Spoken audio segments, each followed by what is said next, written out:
Good morning, everybody. Welcome to the Investing Bros Saturday Special Edition show. I'm not at the office. I'm at home in my very comfy house. Very boring background, though. Just got a nice little red light like back that there. Background. You like it? Oh, Yeah. I worked hard on it all morning. Took me about 5 minutes. But guys, what's going on? Good to have everyone here this morning. We've got a good show lined up. And when we say we have a good show lined up, that means we don't know what's going to happen in this show. As you guys can see that title, we are going to talk about Cardano, and that is something we can do a lot of TA. We're definitely going to do some Cardano TA, some Bitcoin TA. We'll look at some other coins, do some Q&A on that TNA. But there's almost no stories whatsoever. So this is going to be a very fun family version of Investing Bros. And we're going to talk about whatever you guys want to talk about. We're going to talk about what we want to talk about. We're going to have some fun. We're going to kick back and laugh. We'll talk some college football at the end. But make sure you guys are typing in chat throughout the entire show, because we also need you guys. We need to engage with you to have some fun. But I'm going to throw it to my co-host this morning, Mr. T-Shroom down in Gainesville, Florida. T-Shroom, how we feeling? And yeah, what are you up to today? Oh, man. I'm feeling good, Tim. I really am. It's a Saturday show, and we're gonna like kind of scan these news websites maybe together, see what comes up, just kind of literally read the headlines, and that'll be our news section. But I think it's going to be a lot of charts and a lot of kind of dropping back and just talking shop, talking crypto. Maybe we'll get into a little bit of what it's like to be a YouTuber in this space, and so we're gonna have some fun. But I do have a quote of the day, which is actually pretty funny. We've been on this philosopher kick, and we're not getting off of it, guys. This is PewDiePie made a meme, or somebody made a meme of PewDiePie. It's Socrates holding up Plato, who's holding up Aristotle, and Alexander the Great's just watching them. And then PewDiePie is the next incarnation of the philosopher. So if you didn't know, Tim, who is the student of Alexander the Great? It's PewDiePie. And do you know who PewDiePie even is? I do know who PewDiePie is, also known as PewDiePie. At one point, the largest YouTuber on YouTube. Now, that was before my time. My YouTube time is newer than PewDiePie's peak. But sure. I have heard of him. Can we just acknowledge the impressiveness of that photo? Yeah, I don't know how that's even possible. I feel like it's probably fake. Unless it was for like a split second. I have to imagine it's they caught it as it was moving, because I think just applying basic laws of physics, that's not possible. I think you could put some of the strongest men in the world on this tactic, and just looking at how far out, especially Plato. Listen, Socrates, I get it. Socrates, I think theoretically speaking, if Plato wasn't that heavy, Socrates could hold him up at that angle. I'm looking at I'm looking at the bicep to forearm spread. That's doable, right? But Plato, my man Plato, got some guns that are not visible, because those are pencil arms right there, and his arms are extended. Like, we're not talking about a little science for everybody, because I used to be a personal trainer. You're at your strongest when you're less than a 90-degree angle of flexion. So whether we're talking about your knees or your elbows, you're actually at your strongest at 90 degrees or closer than 90 degrees, right? That dude is way more than 90-degree angle of his elbow. That is a hard thing to do. And so, again, I don't know what that photo looks like. I don't know if he was falling and they caught it mid-fall. But go back to it. Go back. If you're just joining us, we're kind of breaking down this photo here. We're talking about the scientific possibility of this being accurate. Yeah, Plato is a freaking god. Look at that arm angle, and he's just sitting there relaxed and collected doing that. Also, Alexander the Great, I was going to ask this yesterday. Why is Alexander the Great even on this list? Do people consider Alexander the Great a philosopher? I believe so, yeah. He didn't have. I have never once considered him a philosopher. Yeah, I mean, he doesn't have like a magnum opus that comes to mind, like a great work, like Plato's Republic, or Socrates. Oh, I can't remember his now, of course, but yeah, I don't know. Alexander the Great, I think he more is more of an applied philosopher. He's I think like a ruler. So let's see. We got some good chat here. Mr. J says Tim is just sounds jealous because he can't do that. Here's what I'm saying. I don't think jealous is the right word. I'm trying to tell you, I'm impressed. I'm very impressed because you're absolutely right. I could not do that. I think I could do Socrates, depending on how much Plato weighed. But what Plato's doing, I'm very impressed. Very impressed. Double Chill says, why is Aristotle the only one without a shirt? Or with a shirt. Sorry, with a shirt. Yeah, that's true. I don't know. Why is Aristotle the only I one think, with a shirt? look, here's my prediction on this, is that it is real. And these guys are just, you know how there's like people who are in the circus and there's like Circus Delay guys? Like this is probably... I'm telling you, the Circus Soleil guys still apply physics. And like you watch them and you're like, dang, that was impressive. But I understand the human capability of getting it done. Look how far back like his rump is. He's got all of his weight is shifted back. Listen, so it's we're an not, optical illusion. And we're spending way too long on this, but I'm really appreciating it. And again, there's no news. So today's going to be a lot of TA and engaging with chat. So we have time to do this. Thank you to every single person watching. If you came for crypto, we're going to get there in a second, but this is an important topic.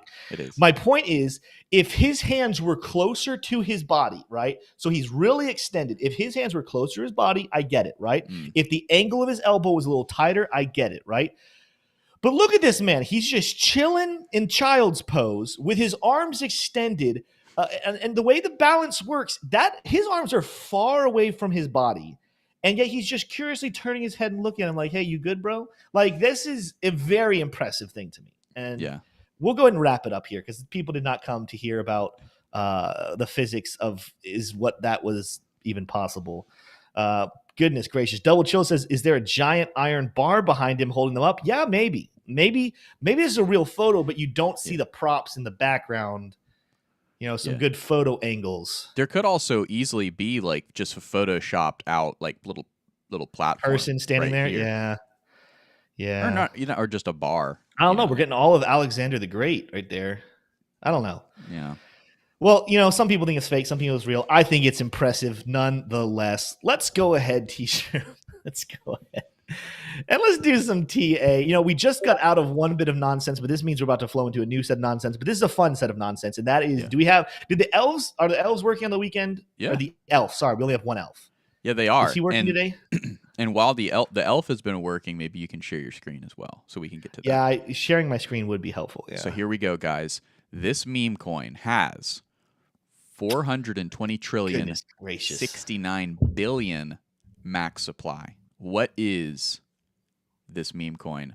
Let us know in the comments, in the chat, live chat. What do you think is the answer to this factoid?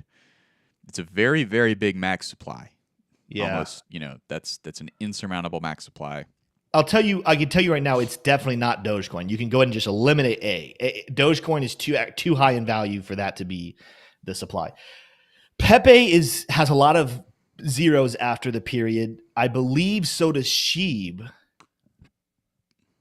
Do I have Sheeb on my... Hey, you can't be looking stuff up, Tim. Come on. I'm not doing research. I'm just looking at TradingView because you told me to share my screen, but I don't have Sheeb as one of my default ones I look at. Yeah. Right, I'm gonna say, yeah. Well, I have to give my vote. I'm gonna say Pepe. Oh, okay. I don't want to say Pepe though. I'm gonna say Pepe for now, and then I'm gonna be very surprised if it's definitely not Dogecoin. Bambi, it could be. I don't know anything about Bambi, so I'm going Pepe. Cool. All right, let's make it happen, man. Let's get on the charts. Let's do the charts. Let's start off with some Cardano today. And wow, my face.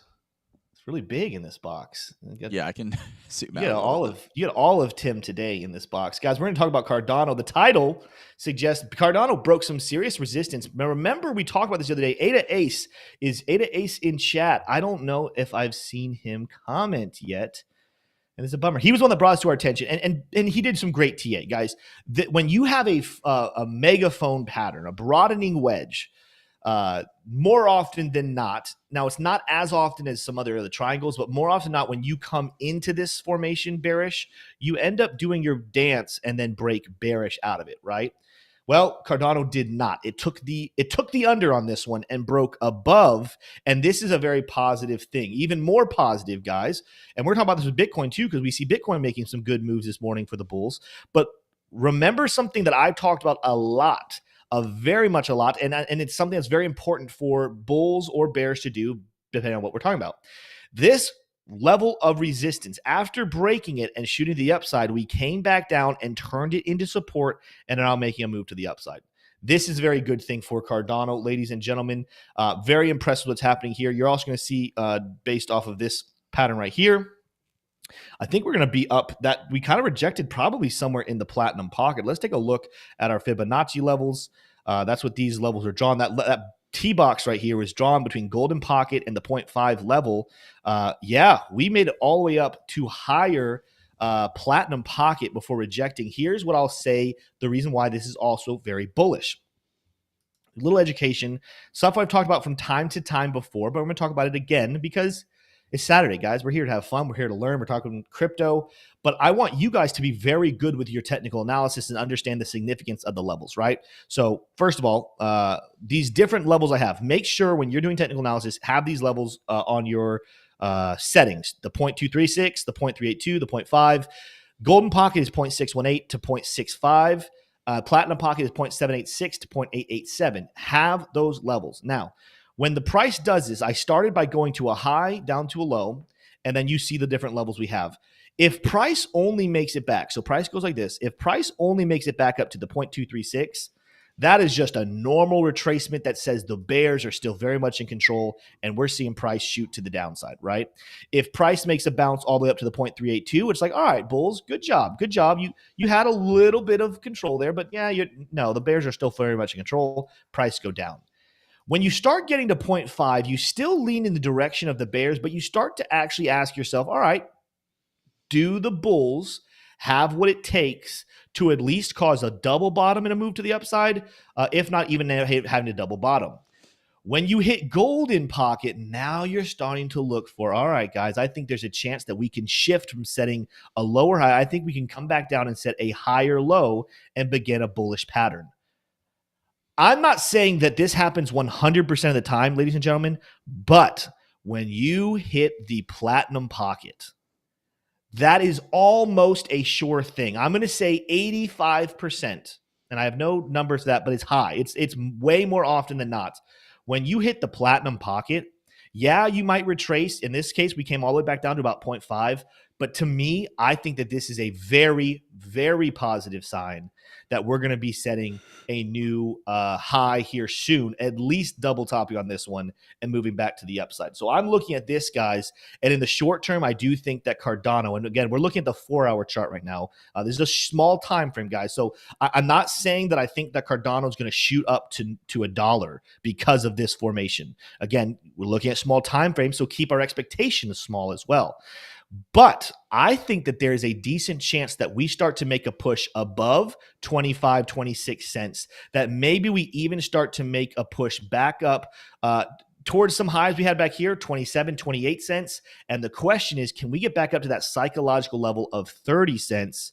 I think that's a little much. Guys, I think that's a little high. Realistically, 30 cents, I'd love to see it, and it will happen again. But I think what we're looking now is, instead of looking at Fibonacci retracement patterns, we're looking at Fibonacci extension. Some ones to keep our eyes on, 26 cents. But I even kind of like looking up here towards maybe the higher 26 cents, 26.8 cents.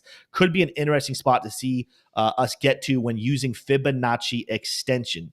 Let's take a look at some other things here as well while we're at it. Let's look at fixed range volume profile. Let's even zoom out here a little bit. Let's go all the way back to August 17th, and let's take a look at what we have going on over here. That's not going to tell us a lot, but we will look at some of these peaks. So right now, we kind of rejected right at that point of control. That's something definitely keep your eyes on. One of the reasons why that 25.5 cents was hard to get through for Cardano.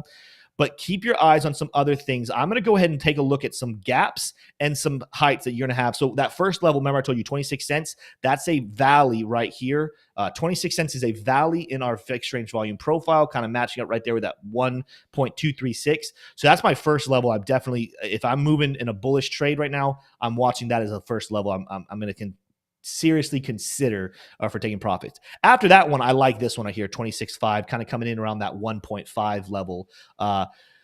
When you look at that one, I know I said higher 26. I think I might go a little higher than that golden pocket and come up to this gap, 27 cents. If we can keep rallying, is a very interesting level. That's a high that we had back here in August on the 21st, but that's another level I'm definitely keeping an eye on. So let's continue to watch how the volume comes in. Of course, Cardano volume has been very small, not a lot of it. I am going to look for some increased volume to come in, maybe not matching the height of this volume candle over here back on the 13th of July, but at least matching some more of this volume that we had back here a couple of days ago on the 28th. Today's the 30th, so that was literally 2 days ago. I do want to see the volume come back in as we move, and I want to see those histograms be green for sure. Let's take a look at some of our Chart Prime indicators this morning. You guys know we love using Chart Prime. Have an affiliate link down below if you guys want to support the channel and support yourself and do some phenomenal TA. Make sure you go check it out. We did get an overbought flash here on the 4-hour chart. It did mark that reversal, but we did come right back down. Now, this isn't massive green histograms. So again, let's continue to temper expectations, but we are seeing a buy signal that kind of matched up with retracing back down to form resistance, turning it into support. I'm going to answer your question here in just a second, Mr. J. We're taking our time here with Cardano, but you're also going to see on the RSI primed, we got down close to that mid-level. So there are some positive signs on the 4-hour chart, although they're mixed. On the hourly chart, it's kind of a mixed bag here, definitely. I want to see what the other oscillators. Yeah, we got our good MVP oscillator coming in. The oscillator got not overextended, but definitely low on our Chart Prime oscillator. Let's kind of zoom out maybe and take a look at the daily chart and maybe even take a look at that 12-hour chart. The most recent signals on the daily chart were bullish. So we respected this peak seeker and bullish divergence and have not come back down to that level just yet. So that is definitely a positive sign. Let's look at the 12-hour. I want to see what it's saying.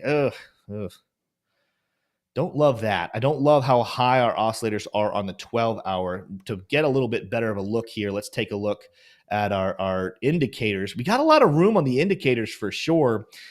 But what I'm seeing here is don't expect over the next week, if we do make it up towards that 27-cent zone we just discussed, don't expect to be like an explosive jump like this. That's not going to happen. It very much looks like what we might have is kind of a slow climb, maybe a pull back down to a level, and then it's going to be a process of getting up to 27 cents. If that were to happen, more than likely while that's happening, you're probably going to see the oscillator get overextended, have to curve back down, hit that mid-level. And then by the time we get there, we'll probably be massively overextended on the oscillator.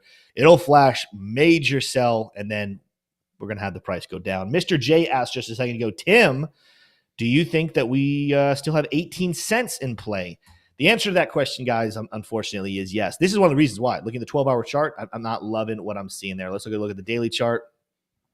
Got a lot of room to the upside, but more realistically, guys, I think it'd be impressive to even get close to this daily dynamic reactor right here. I still see when we're looking at macroeconomic news, I almost think that tonight at midnight, we're going to talk about this a little bit later, we're going to have a government shutdown decision looming. I haven't heard or seen anything to say that they're not going to shut down, so that's my expectation.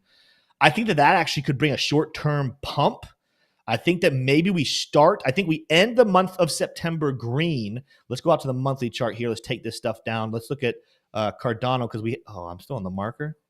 Tim, what a noob when it comes to charting. You always take the marker off when you go to fix your screen. Let's take a look here on the monthly chart. Yeah, I'm using normals. It's crazy. Cardano's actually still in the red to close September, so they might end red. You guys know, though, that the most important one to keep your eye on here is Bitcoin when it comes to the monthly chart, because that's where the trend is going to give you the most information.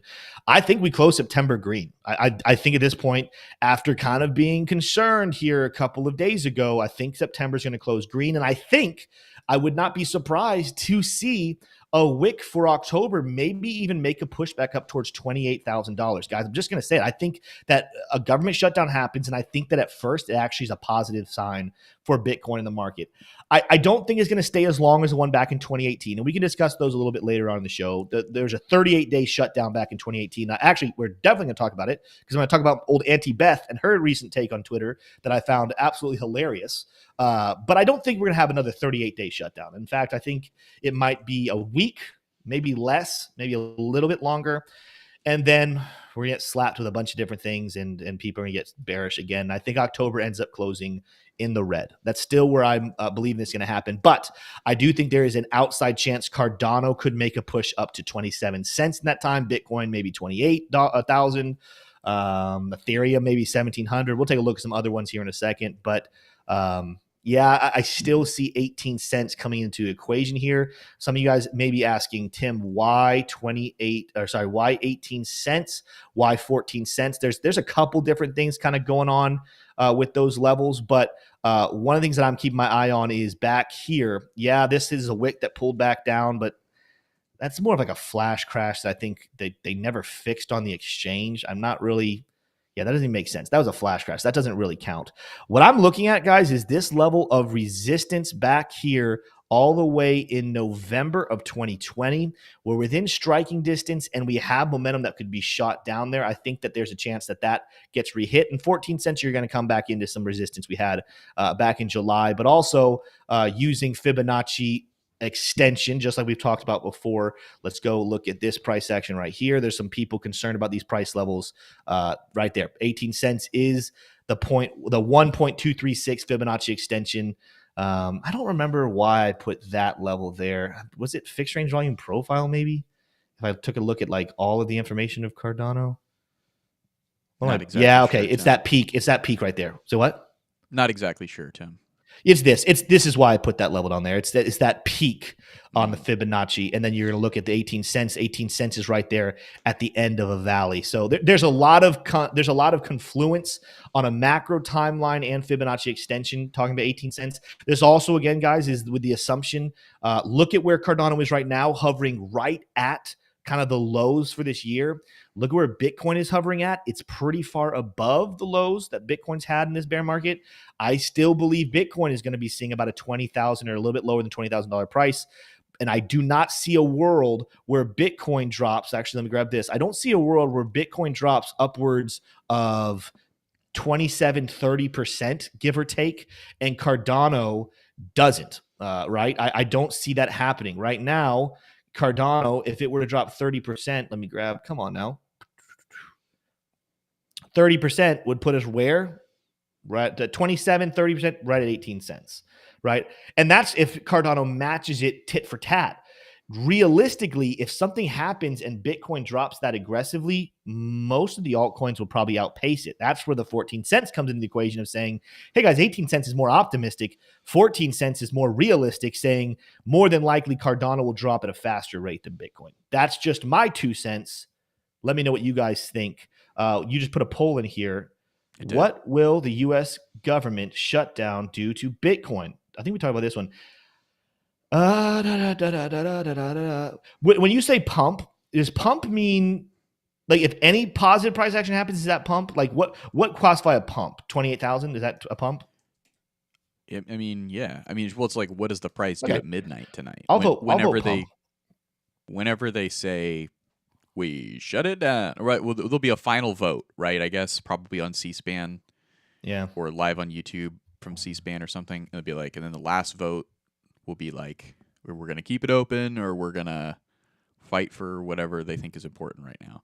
What even is the big issue that they like don't want to close? Like, I don't. It's literally so yeah. We can talk about that, and we can get back to charts here in just a second. Let's talk about the government shutdown. Yeah. Right now, the reason the government is in the process of potentially shutting down. Do you have the answer? Do you want to say it? No, I'm gonna scroll through the headlines here. This is how we like to cover the government shutdown, is to just what are the headlines right now when you Google government shutdown. So I'm gonna scroll. Tim, give me your take. Well, ultimately, in case you guys have not been paying attention, the United States has been spending a lot of money recently on a lot of stupid things. Some of them not stupid, some of them very stupid. I'm not actually going to even say what I think is stupid and what I think is not stupid. I just think we all agree that there are certain things we are spending money on that are stupid. Can we all agree? Can we all agree on that? Wait, WAPO. I mean, this is going to have a liberal slant, but this is a funny headline. U.S. preps for government shutdown about nothing amid Republican confusion. And they're gonna say that. They're gonna be like, oh, the Republicans are being stupid. No, the problem the Republicans have right now is the government is spending way too much freaking money. And I don't care who you are, what your political leanings are, left, right, middle, I don't care. Do any of us disagree that the government is spending too much money? I mean, shoot, when Louis C.K. says the government is spending too much money, you should probably consider the concept that the government is spending too much money. Mm-hmm. That's the problem right now. They're spending too much money. Now, you could say they're spending too much money on Ukraine, or you could say they're spending too much money on what are some other things that they're spending a whole heck of? I mean, they're spending a lot of money continuing on aid for a lot of different things, not just what's happening in Ukraine. But ultimately, different social services, different things, they're disagreeing on what the budget should be. Republicans are saying we need to lower the budget. Democrats are saying we need to raise the budget, but with the Republicans being in control of Congress, they have the ability to shut the government down to keep from a negotiation happening. Eric Wallen says, to be fair, Republicans spend too much money too. I 100% I agree. By the way, guys, I think that both sides, I think that our current system has many a flaw and needs to be redone. But my point is that when I see tweets like what I saw last night, and I'm going to get to mine. I know you're scrolling, so give me just a second, T-Shroom, and I'm going to pull up Auntie Beth's tweet. For those of you who don't know, Elizabeth Warren is not. I have not blood tested to find out for sure if she is or is not my aunt. Okay. If she was my aunt, this would mean that she would have to be my dad's sister, I guess. Or are you Navajo? She married, no. I guess what it would be is she would have married my dad's brother because her last name's Warren. But then again, it's Elizabeth Warren, so she's maybe the type of person who wouldn't have changed her last name. Mm-hmm. Either way, I'm actually not certain that she's related to me. I just find it funny that we have the same last name. This is what she put out on Twitter. The looming Republican government shutdown could force our military, law enforcement, air traffic controllers, and TSA agents to work without pay. Extremist Republicans need to do their job and avoid an unnecessary and costly shutdown. All right. That's so dumb. That is so dumb. And if there hadn't been a recent shutdown of the opposite direction, you maybe could give her a pass here. But it was literally 5 years ago, less than 5 years ago, because it was December of 2018, that the government shut down while who was president? Was it a Democrat? No, it was Donald J. Trump. Now, I'm not going to give Donald J. Trump any type of support here. I'm not a Trump guy, in case anyone didn't know. My point here is I'm just trying to be fair. In 2018, the government shut down for 38 days. That included Christmas and New Year's. That's terrible. You had all these families working for the government who didn't even know, they weren't even getting paid over the holiday season, where sometimes the American people probably spend the most money on their family and friends. But I digress. Back then, because Trump was president and the Democrats controlled Congress, that's okay for them to shut down the government for 38 days. They're being responsible and doing their job. But all of a sudden, you fast forward to 2023, and the whole situation has flipped. Biden's president, and then Republicans control Congress, and now they're being extremists and not doing their jobs. Just tell me what world that makes sense for not being extremely hypocritical. Unless I'll give her one out, Tisha. I'll give her one out. If Elizabeth Warren comes out and says that the Democrats weren't doing their job back in 2018, then I can say, all right, at least your message is consistent. Mm-hmm.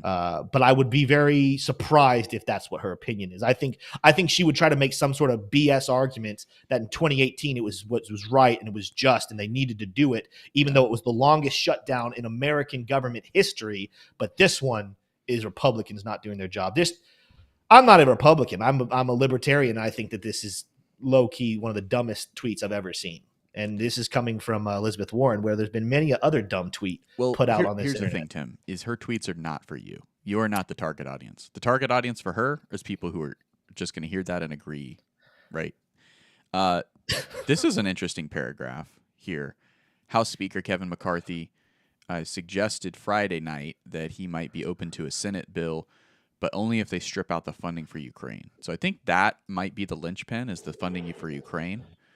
I'm not exactly sure if that is the thing, but yeah, it looks like it's more than likely going to happen. There was this, looked kind of interesting. It was like an illustrated guide to what happens if the government. Ooh, this looks really juicy.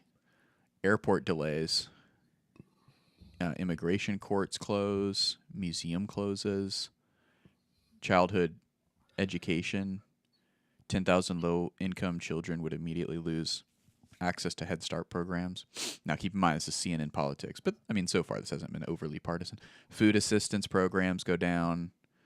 Transportation goes down. What it means for government workers. Was that it? There's just one picture? Okay. Well, I mean, it's kind of cool.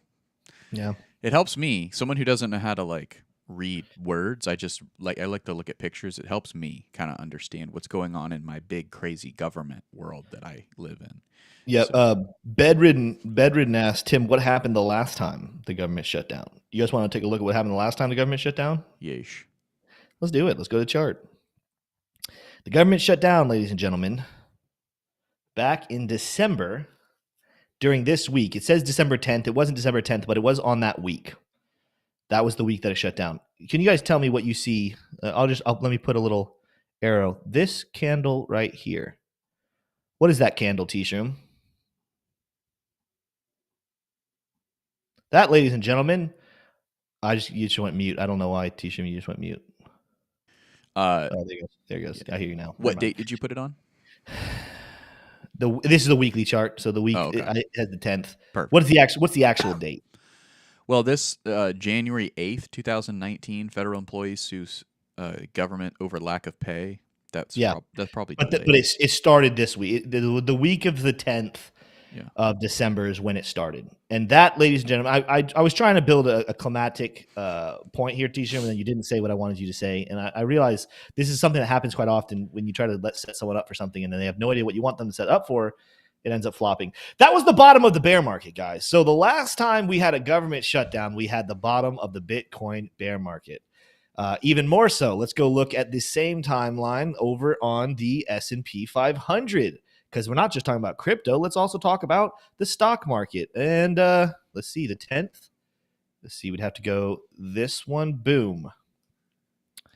So the week that it happened, we had one more red week of the stock market that had to continue to play it out. And I do think it happens at the very end of this week, or it's like right around the 16th, 17th, or maybe it was the 18th. I don't know. Maybe I got maybe I was wrong on Bitcoin. Maybe it happened the week of the 17th. Either way, it happened right in this time period. And this was a major bottom in the S&P 500 before the S&P 500 had a nice little rally over the next couple of months and ended up peaking out in February of next year. So that's 2020. This is December of 18 to February 2020, rallied almost 50%. So either way, this time period, these weeks right in here, all the way until about here somewhere. I think this is when the government turned back on. Either way, price of stocks and price of crypto went up. Now, to be fair, you could make an argument to say there was a lot of reasons why we crashed, especially or why we bottomed. Bitcoin, it might have just been time for Bitcoin's bottom to be in, and then price went to the upside. But the whole point is, clearly, when government shut down, there's another opportunity in 2013, I think, that the government shut down way back. I'd have to go to a different chart. There's a time in 2013 the government shut down and Bitcoin just got volatile. It went up and down and up and down. Didn't go down, didn't go up. Nothing happened. My point, though, is that it's not a death threat. It's not like if the government shut down that's going to be the catalyst that sends Bitcoin down to 20,000, right? I actually think that the government shutting down could be a positive, if not just nothing. Remember, I'm kind of putting my level at 28,000. I would love to see Bitcoin back up to 30,000. I'd be honest with you guys. I probably would take some profit if I thought I saw a 3 at the beginning of a Bitcoin price right now, because I do think there's some catalysts coming our way in the next couple of weeks, if not months, that it could be bearish. But I think low key T-Shroom, we can go off. We can go back to Rocam. I think we're gonna see price go worst case scenario sideways, best case scenario up if there's a shutdown. Now the question is, are we going to rematch 2018's 38-day close, or are we like? I don't think that's gonna happen. I think we're looking at probably a week, maybe a little bit longer. That was very unprecedented. That also, not saying that the current sides of the government hate each other. They don't hate each other. They do. But a lot of the last one had to do with just how much hate there was between the Democratic Congress and Donald Trump, who was trying to fund a wall. There was very much statements being made there that's like, we can outlast you. No, we can outlast you. This one, while the sides are very angry with each other, I don't think anyone has a desire to see the government shut down for a long time. I think there's going to be a week of pain and yelling and screaming and gnashing of teeth. Mm-hmm. And then they'll say, screw it, fine, let's make a deal. We're going to vote you out next term anyway. I don't know. That's probably what's going to happen. Yeah. Yep. Yeah, it's a It's not good, not a good look. But I guess it gives. I wonder what the narrative was that led to Bitcoin's ascent. If there was a narrative, or whether it was a supply demand driven ascent during that to bring us out of the bear market. Like I said, when I went back and did the looking of that, like it doesn't always go crazy up, but I went back and looked at. I've never seen the stock market or crypto during the time crypto's been around, because there's been a couple times that Bitcoin's been around. There's been like 3 shutdowns. The first 2 were like nothing happened. They just went sideways, up and down, up and down. The last one was the bottom. It just went to the upside. But the stock market, when you go back even like to the 80s, the stock market sometimes goes up, sometimes goes sideways, but I never saw significant price action to the downside in the stock market. Now, you said something, Tim, and I know that you tend to be a long-winded individual, which is good because we're streamers, and that's a good skill to have. But you said that you're not a Trump guy. Could you maybe expand on that a little bit? And for some people who might be hardcore Trump fans, what does it mean to you to not be a Trump guy? Well, let's put it this way. Even people that are hardcore Trump fans are probably not hardcore Trump fans. I guess the best way to put it. Like, I think that the admiration of Trump has a lot more to do with frustration of our political system than it has to do with real, genuine love towards Donald Trump. And the reason why, and I'm not going to repeat all the things that he has said or done, but we can all agree that Donald Trump is not the type of person that you probably want to send your kids to go hang out at his house. He's not the type of person you want to send your daughter, for sure. He has done nice things. He's done things that I'm like, you know what? Good for you. And if we're being honest, I don't even necessarily have a problem with all of the policies that Donald Trump has stood for. And I don't have any problem with people that do vote for Donald Trump. To be fair, I didn't have problems with people who voted for Joe Biden. I disagree with Joe Biden on a lot of things, but I do believe in every single person's freedom and individuality to be able to vote for who they think the best person would be. Now, I can make fun of you for who you think the best person would be. That doesn't mean I'll disrespect you. When it comes to Trump, for me personally, T-Shirt, and maybe people won't like this, and I literally had a 3-hour debate with my brother-in-law where he was screaming at me during the Trump versus Clinton election for this, where he said that me not voting was automatically a vote for Clinton. And let's just talk about that's just stupid. Let me tell you, I didn't vote in the Trump versus Clinton election. I voted for other things. I voted for the other representatives in Florida. I voted on bills. I did not tick a box in the presidential vote. Because I, as a human, I said, I don't care what his policies are, his standards. If I vote for him, I'm responsible for what he gets accomplished. And I do not believe the character of the man Donald Trump is a person that I want to be responsible for and putting into office. He tried to convince me that me not voting for anyone was voting for Clinton, which I found hilarious, because when Clinton gave her a speech about, giving the nomination to Trump, she literally said, everyone who didn't vote, you voted for Trump. So I jokingly texted my brother-in-law saying, hey, look, I did vote for Trump because I didn't vote at all. My point here is, if you want to vote for Trump, good for you. Do it. If you want to vote for whoever the Democrat nominee, you know what? Do it. If you don't want to vote, do it. It's fine, because you are making a statement when you talk and you deal in the political world, but then you don't vote for president.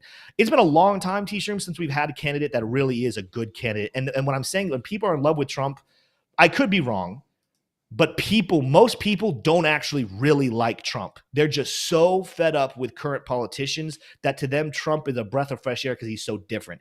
And I respect that opinion. I respect that thought. And I have nothing against people that vote for Trump. I myself personally have some issues with who he is as a person, not even his policies.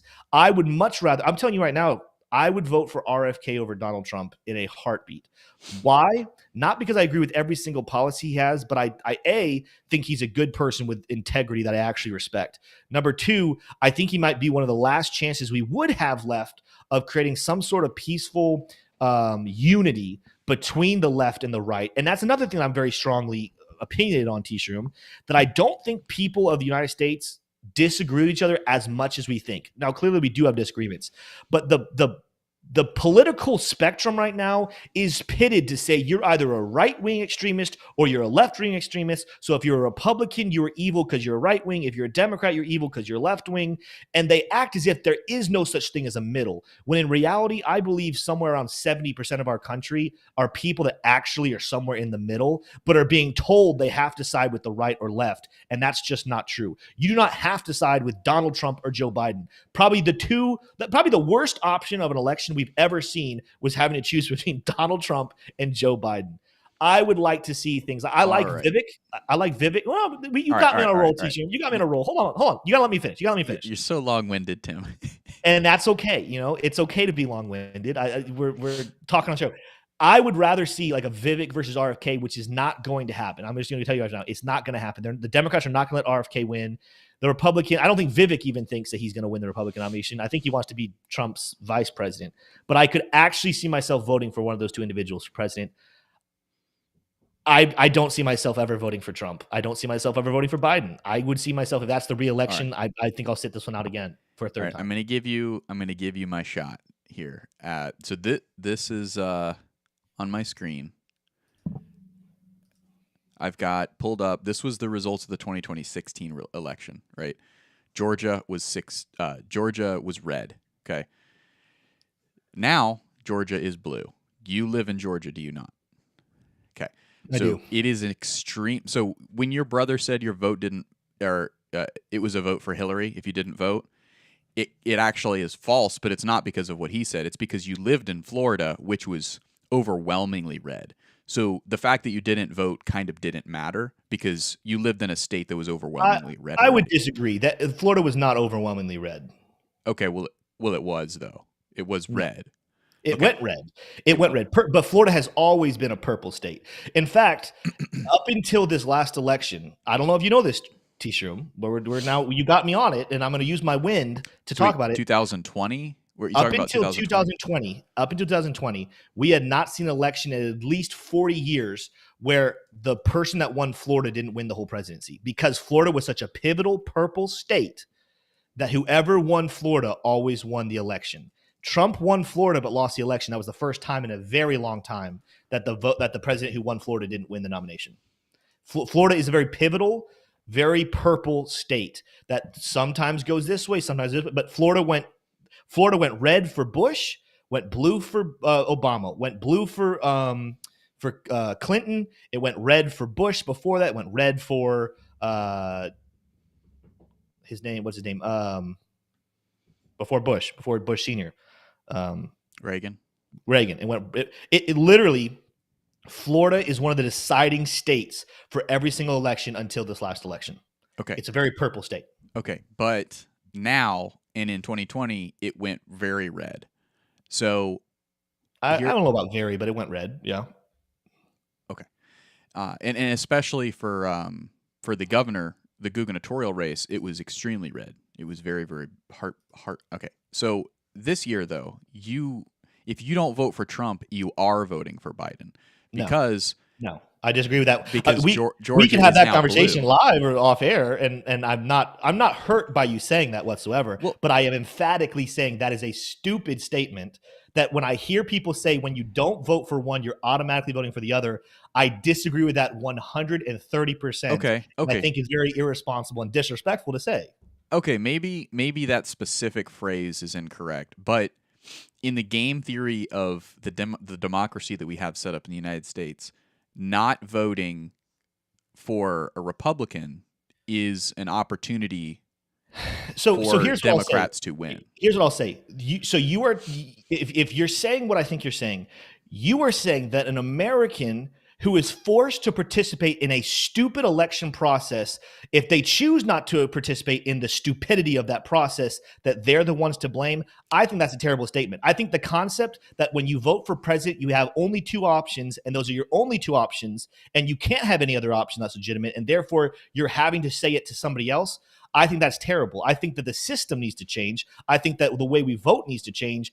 I don't tell people that if they don't vote, that they're voting for the other side. People have a lot of reasons to vote, a lot of reasons not to vote. But to say to someone, if you don't vote for one, you're automatically voting for the other, is very wrong. Very, very wrong. And that has to do with the way the political system works, being wrong. Okay. This is kind of like one of those Jordan Peterson, what's the other guy? Debates where it's like, what is truth? What are we actually saying? In some sense, you're right that like you're taking the position, well, the whole system's messed up. I also have that same position.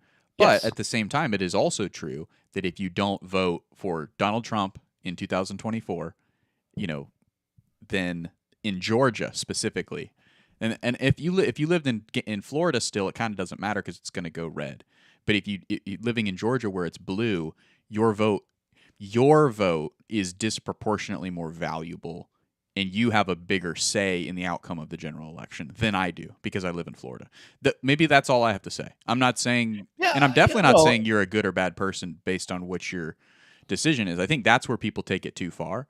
But from a game theory standpoint, you are you have a more valuable vote than someone in a state that already is kind of decided, if that makes sense. So, I mean, we're spending a lot of time on this. Just and I'll close it. I understand what you're even saying. I will go to my grave disagreeing with the sentence. If you do not vote at all, you're automatically voting for one side and not the other. And I also will say, it depends what state you're in. Listen, yes. I believe in the democratic process. I believe in the vote, and I do vote. I vote on the other issues, but I would never I think this is how terrible the situation is, that if the concept is you have to vote, and the only two legitimate candidates that can actually win are both horrible candidates, I do not think it is wrong not to vote. Okay. I used to think that too. So when I was in the very first time I had the opportunity to vote, I believe, I could be wrong about this, but I believe it was the Trump versus Clinton.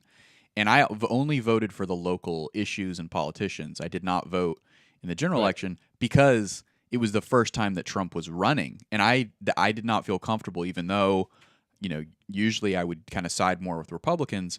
I did not want to vote for somebody who was not a known entity in the political realm. He had no voting record that I had been educated on. And I was young, so I was making the decision I was making with that level of education and everything about the world. And so I've not voted. I've declined to vote it, but went to the actual polls and voted for other local issues, which, by the way, disproportionately affect you in your actual life is the local elections. So, but the big sexy ones are always the general election. So anyway, that's Tim, what I did. You're not wrong, and definitely don't get it wrong that I'm judging you. I'm not judging you. But I am saying in the system that is set up, you have a bigger opportunity. Everybody in Georgia who is a conservative and they think that they could stomach voting for Donald Trump, they should, if they don't like Biden. And by the way, we'll close it. I want to make sure I make it clear. I don't have any problem with any person voting for anybody. I just have a problem with people getting upset when someone doesn't vote for the two candidates. I would write in. I would say something else. But we're gonna move on. We're gonna move on because there's other things to talk about. Did we ever get the answer to our trivia question? The answer to the trivia question is Pepe. You were right. Very good. This is you're on a roll here. I lost. No, yesterday I was wrong. Oh, that's right. Yeah, I was wrong. The wrong one. I almost had a perfect week. With the trivia elf, but all good things come to an end. I have a challenge for you, Tim, because we're kind of in a crazy show today. I've got a challenge for you. When I was scrolling down to the bottom of this CNN article, this one with the cool graphic, there's how there's all these ads that are down here. You have to pick one of these ads to click on. What is it? All right. So, honestly, the graphic of the ear looks interesting. I also have vertigo that I haven't had a vertigo attack in a little bit, but vertigo, I don't know if anyone in chat has vertigo. Put a 1 in chat if you ever had a vertigo attack. It sucks. So that one, revolutionary tinnitus relief. What is tinnitus? I don't know what tinnitus is. Tinnitus is a lot of people have it. It's like a ringing in your ear, especially if you've been around a lot of warehouse workers will have it if they've been around a lot of loud noises, or people in the army from the gunshots and stuff. Okay, well, I don't have tinnitus, but I do have an inner ear thing with vertigo. So that was the one that caught my eye, honestly. Yeah. But if I looked more into it, 20 movies that are so good they're considered perfect. That sounds pretty interesting. Yeah, that sounds like an interesting little thing. But yeah, that's very fun. Let's get here. So Thai guy, I almost said thy, but Thai guy says he has vertigo. Yeah, it sucks. So you want to click on the vertigo one? Let's see what. Oh no, I didn't say I would click on it. Whoa. And now you got to watch that video. Oh, it's a spoon. Yeah, he's doing the ringing. Top neuroscientist. This method reduces ear ringing and helps sharpen memory. Wow. All right, let's get I took a risk there because there could have been some. There could have been some craziness on that side. Images that we may not have wanted to see. But here we go. We took a risk and it paid off. Now we know that if you do that thing with a spoon, goodness gracious, then you will have done that with a spoon. Let's see. Indie Records says my fear of heights makes me feel vertigo-y when I near a ledge. I don't know if you know what vertigo is though. I know what vertigo is. No, I'm Indie. I don't know. Going near a ledge, a fear of height. I don't think should have. No, it kind of like I know what he's talking about. It makes it makes you feel all topsy turvy. I don't know if that's the definition of vertigo. It probably isn't, but it makes vertigo you feel makes like everything spin. Yeah, I think that is different, but vertigo. When you get a vertigo attack, everything in the room is moving and spinning, it's like imagine you spun in the room right now and you get dizzy, but then the spinning never stops. Mm-hmm. That's what vertigo is. It's the worst. Let's see. Red Elephant said it sounds like a hater made this quote up. I think McLean started it in 2008. McLean. Did I say McLean? McCain. Talking about if you don't vote, it's a waste, or you're voting for the other side. I don't know. And I also want people to know. I definitely got heated. I also T-Shirt, because people put rumors out there. T-Shirt and I love each other. We have different opinions. I respect people's opinions. I think for me, T-Shirt, like I respect a lot of people's opinions about a lot of things. There's clearly some opinions out there that I'm like, no, like I don't respect people's opinions that like say like, oh, we need to like kill people. Like I'm like, okay, yeah, your opinion, that's a terrible opinion. But I respect most people's opinions. It gets me a little bit, and I'm not saying you were saying this. The reason I got heated was almost like it was like you and me were pitting against each other, but I wasn't mad at you. I was mad at like people I've talked to, where it's like when people don't respect the opinions of other people, I'm like, listen, if we're talking about life and death, you have a point. But not respecting someone's opinion about how political things should work, you're ruining what this country was supposed to be on, the freedom to think for yourself and to do what you want to do and to, pursue. And you poop on that and you don't disrespect it. I'm like, all right, like even in the purpose of preserving the country, you're killing what the purpose of the country was even put for to do. There's so many different layers of this, because I hear a lot of really intelligent people that I respect say things like, well, all politicians are corrupt, including Trump, including everybody who's been in power, even Kennedy, RFK, or Rob Swamy. Like I've heard intelligent people say, well, they're all just politicians. And this system is not set up to ever have a just system anymore. Well, it's like, well, if that's what you believe, then you probably actually slide into, logically, you just get back into the game then. You look at it like a game, and these politicians are just pieces. They're just pawns for the end of, to do the bidding of interest groups, which then it goes all the way back to Marx, in my opinion, because then it's like, well, whether or not I care then about politics has to do with, do I have anything to lose? And if I'm a laborer, I have nothing to lose, because the only interest group I would care about is the interest groups like unions that care about labor, right? But if I am a capitalist, then I care very much about the outcomes of elections, because then it's going to influence the price of commodities through tariffs, through taxes on specific commodities, and regulation of the industries that I'm invested in. So that's the way that I look at it. Is like the politicians, the left and the right. You can make the argument that, especially these days, since the Democrats have stopped representing the labor, like actual laborers, in a more black and white way, that the two parties, they're really just either they are pro one industry or they're anti the same industry, and then they just play that out on every industry. So listen, like my new political affiliation is just against the rich men north of Richmond. That's I love. And it's funny when you hear him break it down. He literally is saying, "I'm talking about all people." Like Democrats want to, like Democrat politicians want to stuff their pockets. Republican politicians want to stuff their pockets. Yes, but to say they're all evil is wrong. That there are some that I think are. Oh no, definitely, yeah. There's definitely in there. There's some that are trying to on both sides. Some good, but it's almost like it's inevitable, and this kind of goes back more to my theological views, is like the entity that is going to determine the outcomes of regulation standards for the largest and most significant economy in the world. It was always going to be controlled by the interest groups that have stake in the game, that have money in the game, who care about the outcomes, and who have the most to lose based on the price of corn, based on the price of oil. And those things can be influenced by wars like Ukraine, like invasions of African nations who produce oil, or regulations on import of grain and other commodities from Brazil. It's like, if does that make sense? Where it has a government, the government we live in, they make a big deal out of issues like immigration's really big right now. And that does have a lot of economic impacts, but they also make big deals about things like abortion and gun rights. But those things, oftentimes, I would make the argument, oftentimes are used as a smokescreen to make you feel emotional to go get on one side or the other.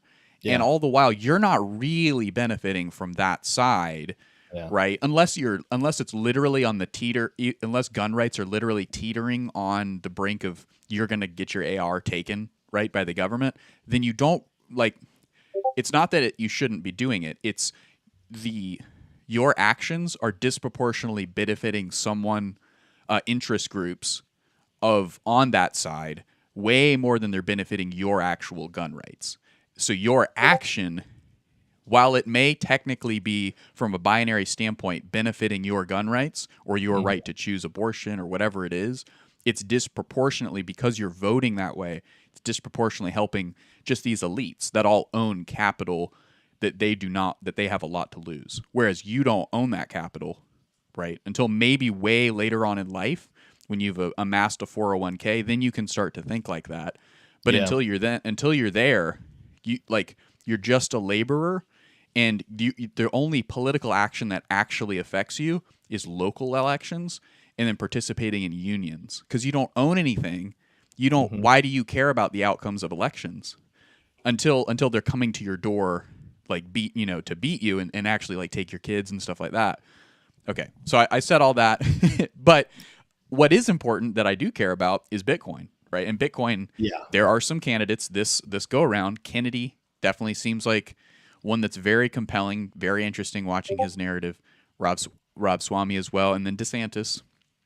No, I like DeSantis. I would vote DeSantis.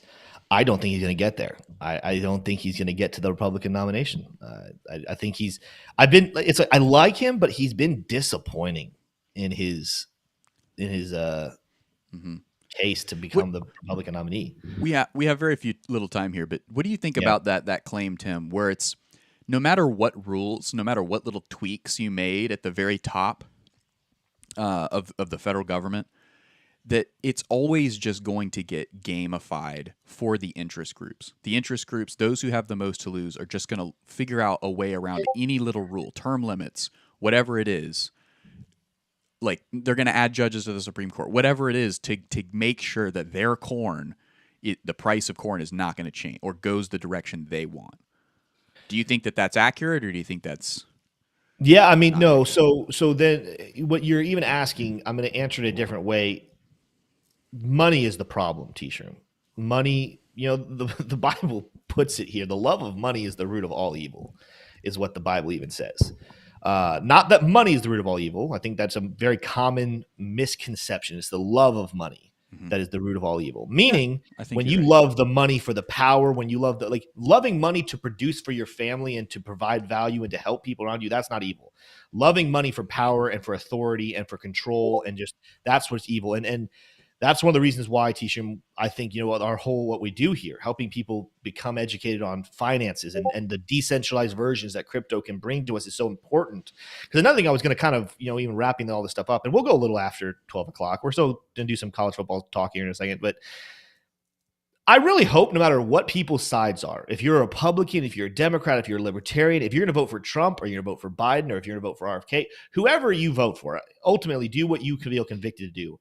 But I also really hope that nobody is putting their faith and hope and sense of well-being into the hands of politicians whatsoever.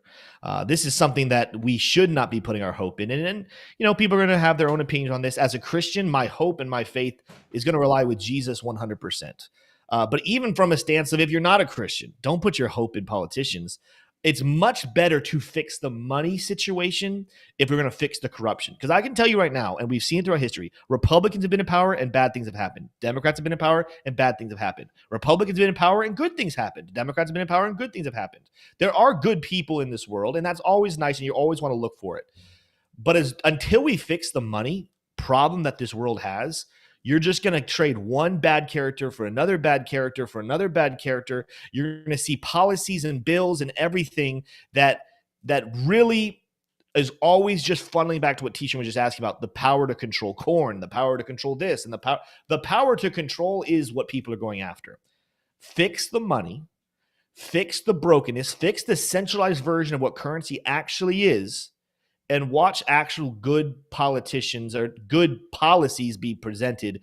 Good people that you can actually trust are going to do what's right for other people is going to come back into the equation. That's what we need to see happen, T-shirt. We need to see the money fixed, and then we can see the actual fixes to the broken political systems that we have. Yes. And Red Elephant makes an interesting point. We need a third party. That is not possible. And I broke that down. I can't remember if I broke that down in a tweet. I mean, we're about to have the biggest chance that we have had in a long time of that being a possibility, with RFK potentially running as an independent. But you have to realize, I did it as the factoid elf made this as a factoid the other day. It was, who is the entity that selects the electoral college voters? It is the political party establishment. It is a centralized group of people who work for either the GDP, the GOP, or the DNC. It is not, and it's not the people, and it is not Congress. It is not the electoral. It's not the executive branch. It's not the judges. It is the parties that select those people who ultimately vote for the president of the United States. So there's never, like, if that system exists, there is a 1% chance that there could ever be a third party that makes it through, because why would they ever select someone who's not a Democrat or Republican? In fact, why would they ever select someone who's not a Republican? Like, if I have an opportunity to select an elector and I work for the GOP, I'm never going to select anyone other than a Republican. And then same things goes for the DNC. But I like what you said, is like the pursuit of money, the love of money, not the pursuit. The love of money is the real problem here. And it's absolutely right. Another way to think about that, without ascribing an ethic on top of it, is money is the playing field. There is we've kind of been sold like this. Oh, it's the right thing to vote for gun control or against gun control. It's the right thing to vote for education, not including evolution, or it's the right thing. Like, all of those things, it seems like there's a right or wrong. And in a perfect world, there is a right or wrong. And in your local world, there is a right or wrong, and that's something you can control, right? Again, and this is my theme, right? Local politics is where the real politics are for you listening, right? Like right now, wherever you are, whatever country you're in, if you're not participating in your local politics, you're really losing. But the playing field, whether it's about education, whether it's about gun control, whether it's about abortion, whether it's about whatever it is, it always comes back to money is the playing field. And these social issues, because of the way things are set up, they're just bargaining chips. They're just, oh, okay, we'll have a politician that sides with this social issue so that we can get this demographic of people to vote for us. But really all we care about is the price of oil. And and we're just using, and it would be, if we thought that we could get this other demographic to vote for us, then we would flip our position on that. Our politician, our guy, right, would flip his position, and then we would get that demographic. And that's a bigger demographic. That's all we care about is the numbers, because it all comes back to money. Money is the playing field, and that is never going to change. It's always been that way. Some societies have had varying levels of freedom. Like if you lived in Egypt, right, the interest groups was the pharaoh, and the pharaoh was omnipotent because the people had been convinced that he was a direct selection from God, right? When we came across the pond, when the Magna Carta came down, from the nobles and the clergy of that time, that was the first separation where the power, the king, was now no longer thought of as God, and therefore his reign could never be questioned. Now his reign can be questioned because he is not 100% empowered by God. He's partially empowered by God, but he's also empowered by the noblemen and the clergy. That was the first time. That was the first decentralization of the people's unfettered devotion and unquestioning devotion to the king. And now you fast forward all the way to Democracy America. We have decentralized the decision making, taken power away from the king, right? A lot, but it's still the king that's running everything, and it's not a actual one physical king. It's just a bunch of interest groups. It's just a bunch of mini kingdoms that are just families, right? And portions of a bank that own the means of production in, let's say, the natural gas industry or the corn industry or the plastics manufacturing industry, right? Whatever it is, there's a group that own the factories or the rights, the IP to, let's say, an AI, right? They're going to do everything they can, whether that's try and convince people who have strong emotions about gun control. They're going to try and convince them that AI is important to them and they need to go out and vote because of XYZ. When in reality, these are just all arguments for you to go take action and be a cog in the game that serves them, which then you can look at it like that. But it's also like, but if you, once you reach that level of kind of thinking about it in the clearest way possible, that shouldn't discourage you. It should encourage you that is the game that we're playing. That is the full context of the game all the way since the beginning, all the way since Egypt, right? It's all been the same game. It's just who can control the means of production. And that's what communism was trying to do, is trying to take away, it was trying to flip that whole game on its head. Well, that's never going to happen. It's like trying to balance a pyramid on the tip. It's just not. It's always going to flip down and rest on a side, because that is the right way for this world. This world is money.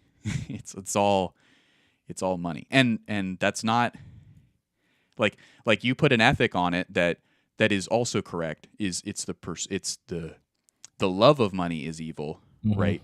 But the pursuit of money is just the way that the world works, and it's always going to work that way. Communism tried to go against that, tried to flip those principles on their head and tried to go a different way. And in some ways, that was very useful for society to try. It had terrible consequences and ended up not being worth even trying. But now we know you can't even do that.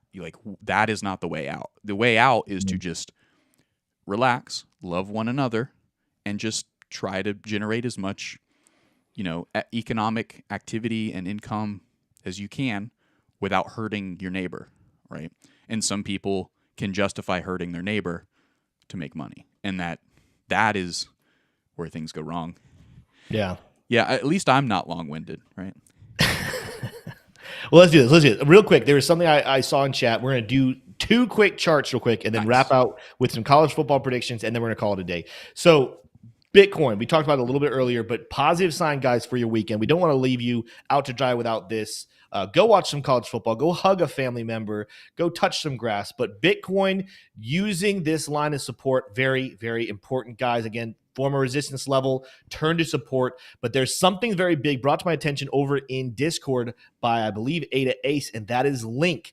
And I discussed this the other day with DZ over on the Discover Crypto show, but we had this falling level of resistance coming back up here all the way to November of 2022.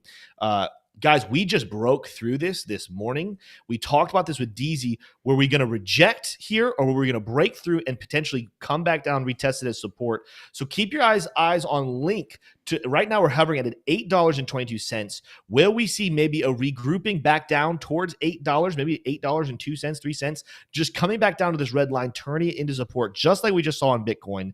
Make sure you guys keep your eyes on that. There is still a lot. Man, we're ignoring these. This is good, but there's only so long you can stay bunched up here on oscillators before you need to retrace. What's the daily chart? Daily chart overextended. So I do think a little pullback would be nice. Maybe allow the RSI to regroup, the oscillators to regroup. But that is a big sign, guys, for Link to break through a trend of resistance we've had for over almost an entire year now. So make sure to keep your guys' eyes on Link. Not saying we can't revisit lower levels again, but this is a very positive sign that Link just made. And we'll talk more about that next week.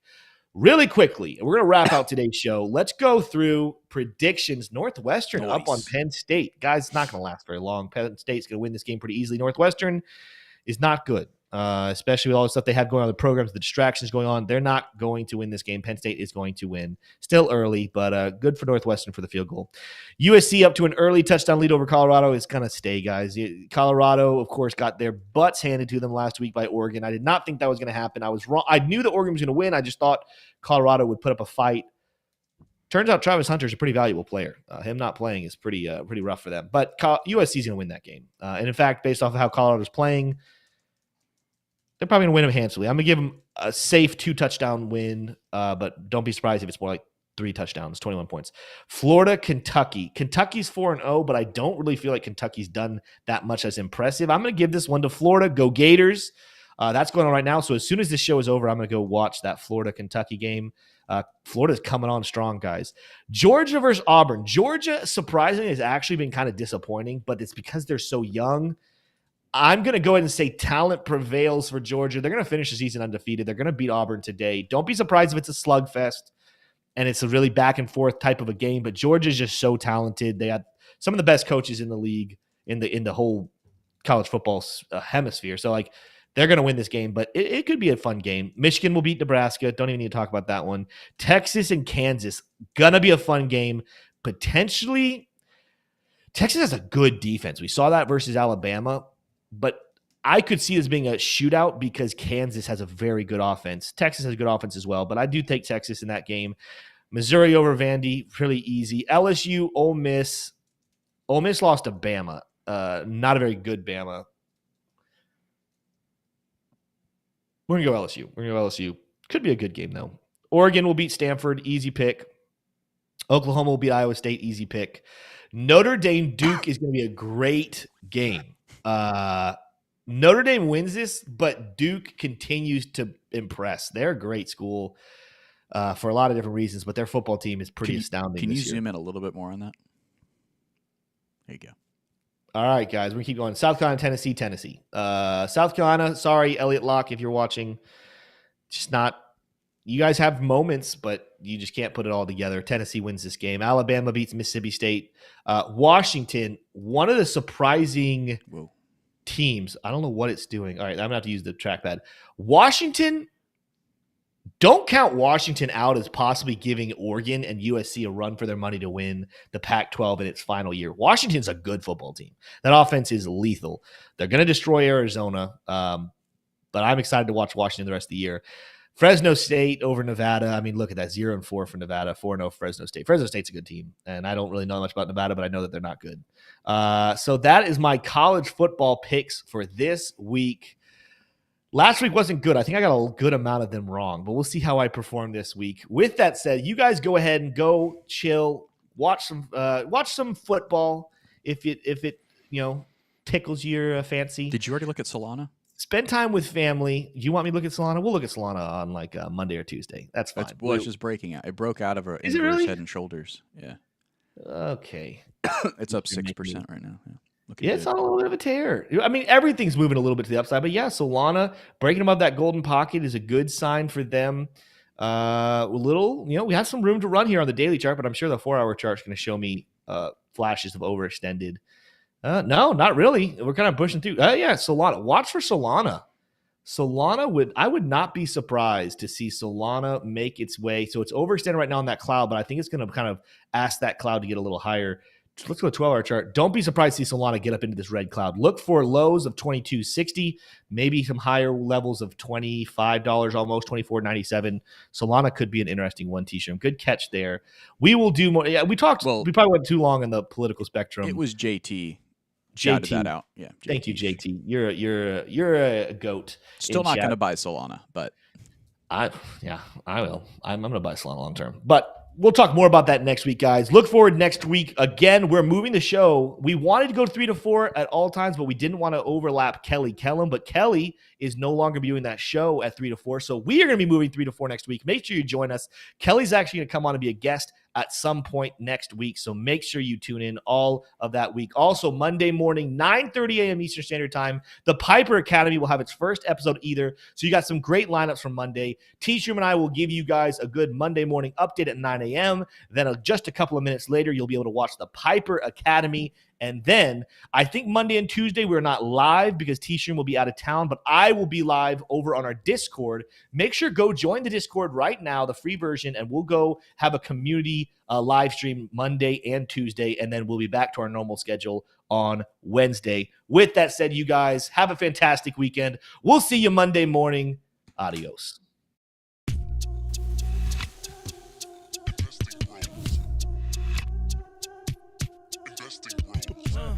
Trying to make paper, turn that better to cake. Money like Lego, connect the dots that bank. We are investing bros. We are investing bros. Army pipe, lethal on trade. Entries and exits, worthy of praise. Tim, the professor of the TA. Shout it out loud on the PA. T-Shroom's news got the word. Doing better than what he deserves. Beamer, leave no evidence. Soon fly coop with his dividend. Trying to make paper, turn that better to cake. Money like Lego, connect the dots that bank. We are investing bros. We are investing bros.